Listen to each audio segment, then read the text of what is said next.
personne ne sait vraiment qui il est. Vieux comme les étoiles, joyeux comme un enfant, et pourtant plus énigmatique que Sauron lui-même.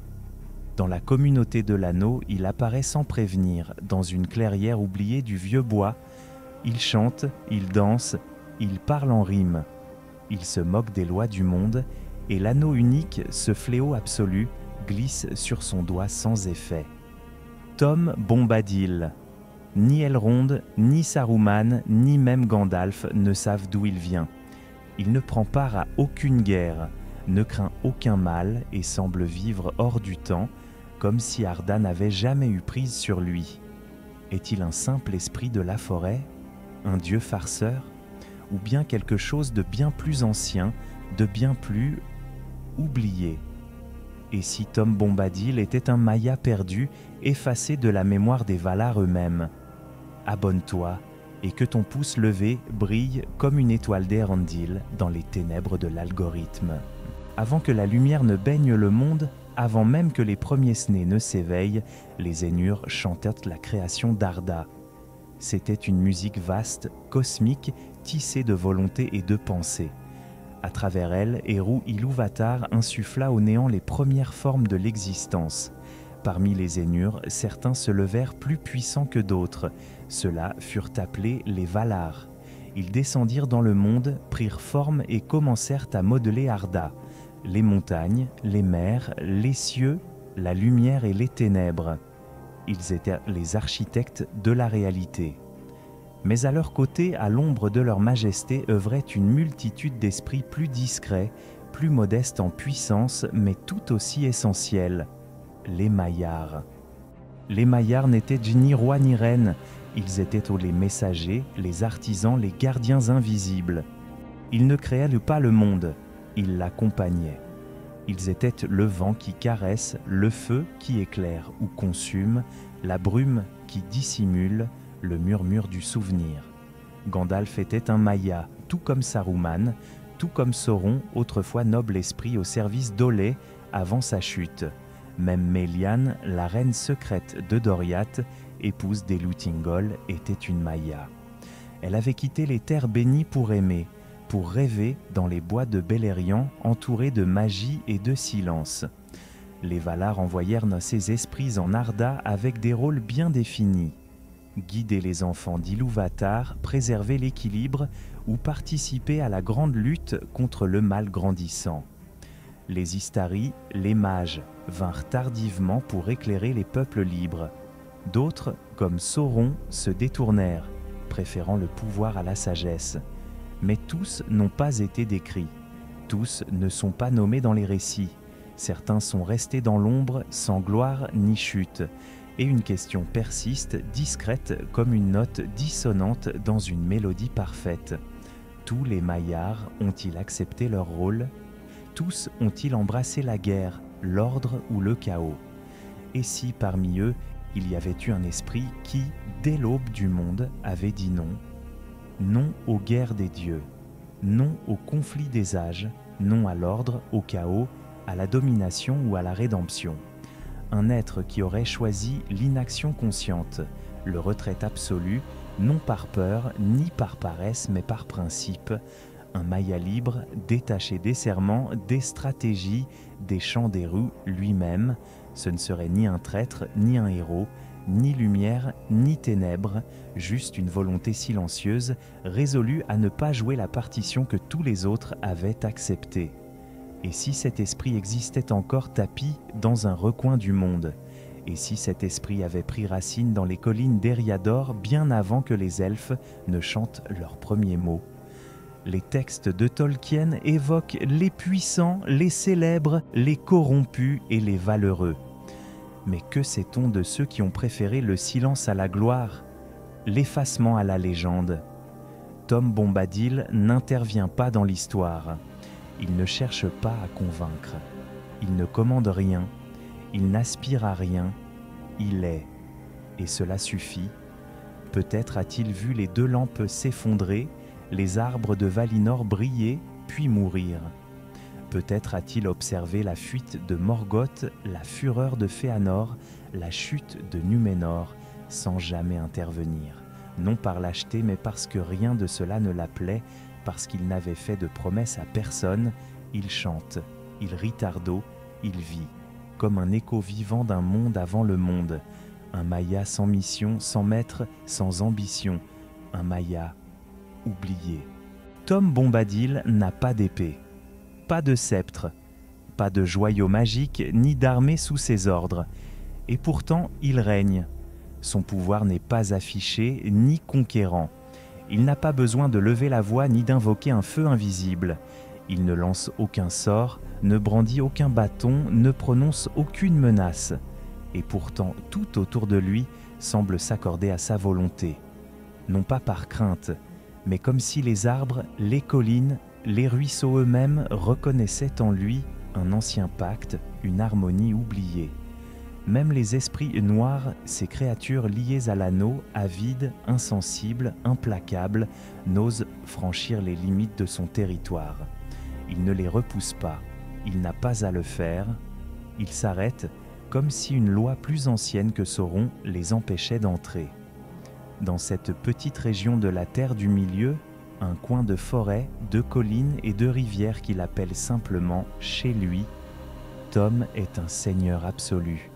Mais un seigneur sans trône, un roi sans royaume officiel, un maître sans sujet, dont l'autorité n'est pas imposée mais naturelle, évidente, instinctive.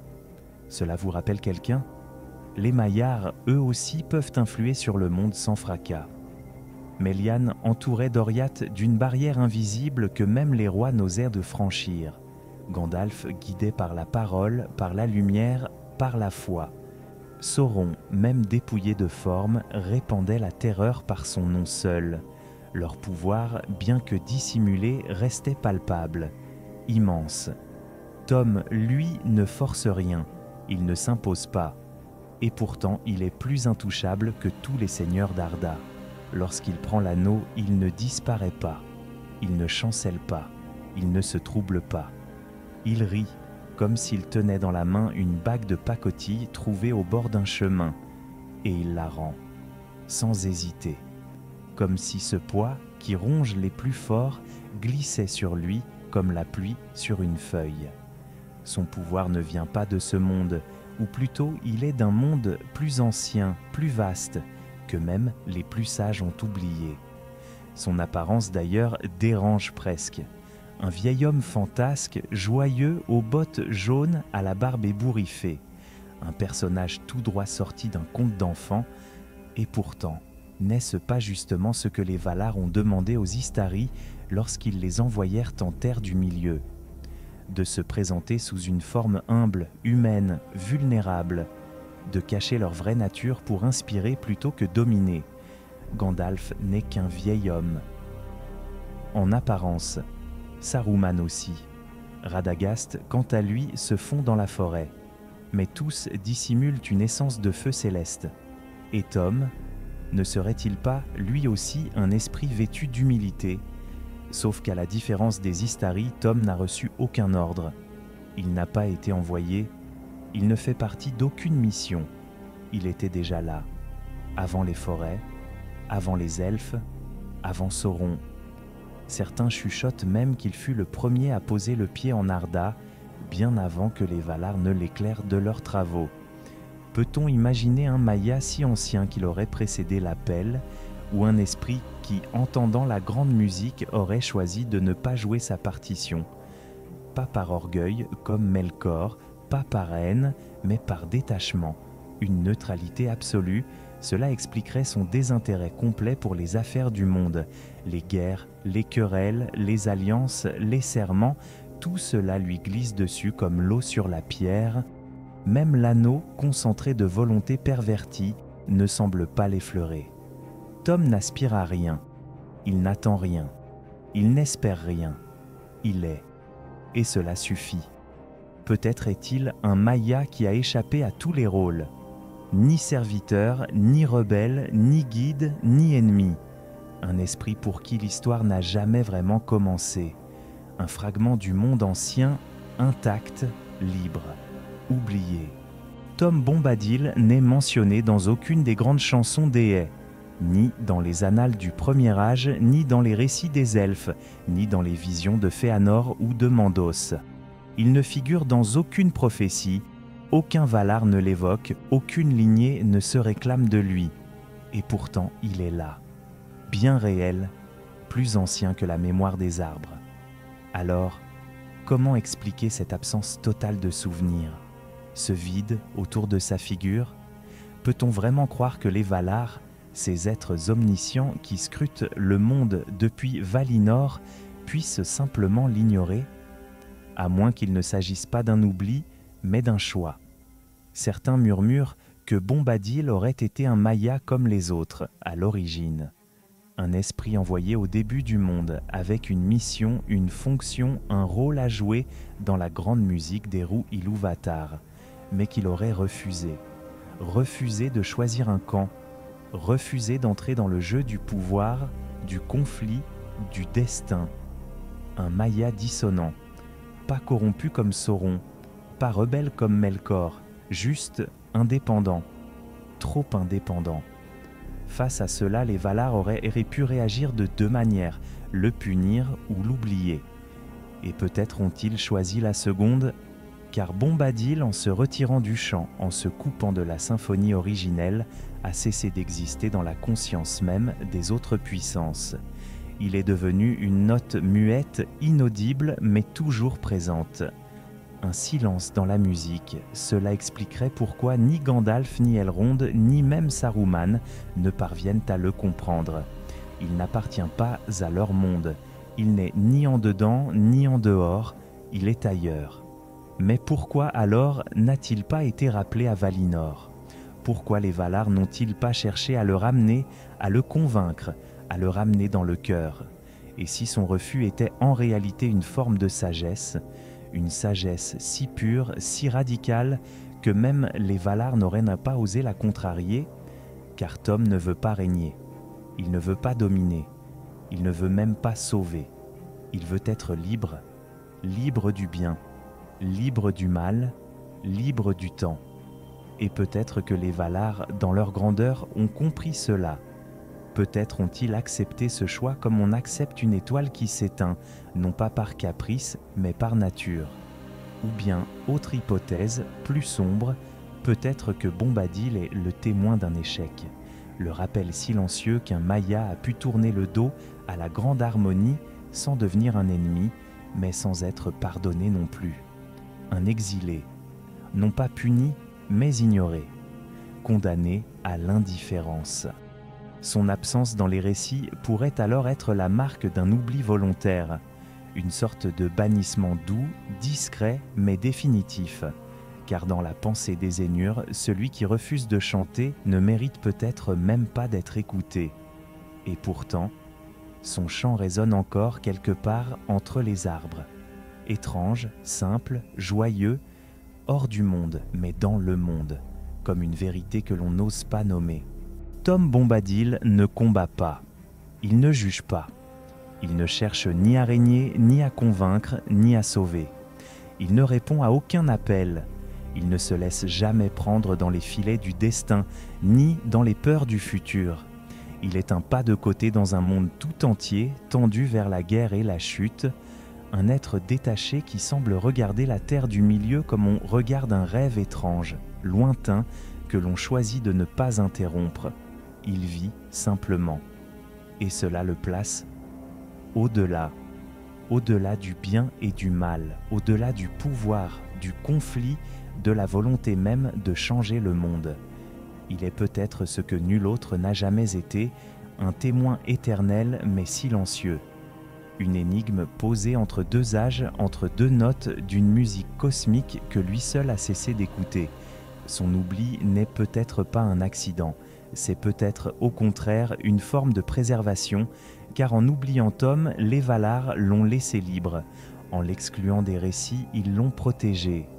Et lui, en se tenant à l'écart des grandes causes, a évité les grandes chutes. Ce silence autour de lui pourrait être une liberté profonde ou un isolement terrible, un exil volontaire, une protection divine ou une punition subtile pour avoir refusé de jouer sa note dans la grande symphonie d'Ilúvatar. Tolkien lui-même n'a jamais voulu dire clairement qui était Tom Bombadil. Il aurait pu, mais il a choisi de ne pas le faire. Et peut-être que là se trouve toute la vérité. Tom est un mystère voulu, assumé, protégé. Un espace de poésie pure dans un monde marqué par la douleur, le destin, la mémoire. Un Maya oublié, un esprit sans nom, ou bien quelque chose d'encore plus ancien, plus simple, plus fondamental. Peut-être Tom est-il la mémoire vivante d'Arda avant les batailles, avant les trahisons, avant même les chants. Un fragment d'innocence figé dans le temps, un rappel que tout ne doit pas être compris pour être réel, que tout ce qui ne se nomme pas n'est pas moins vrai. Il est un interstice dans le récit, une pause dans le souffle du monde. Et c'est cela peut-être sa magie la plus profonde. Alors si tu sens que le mystère fait partie du voyage, si tu crois, comme Frodo, qu'il existe des forces que même les sages ignorent, abonne-toi, pose ton sac de Hobbit ici un instant et laisse un like comme on dépose une pierre au bord du chemin, un signe que tu as vu, que tu as compris ou simplement que tu veux continuer à chercher.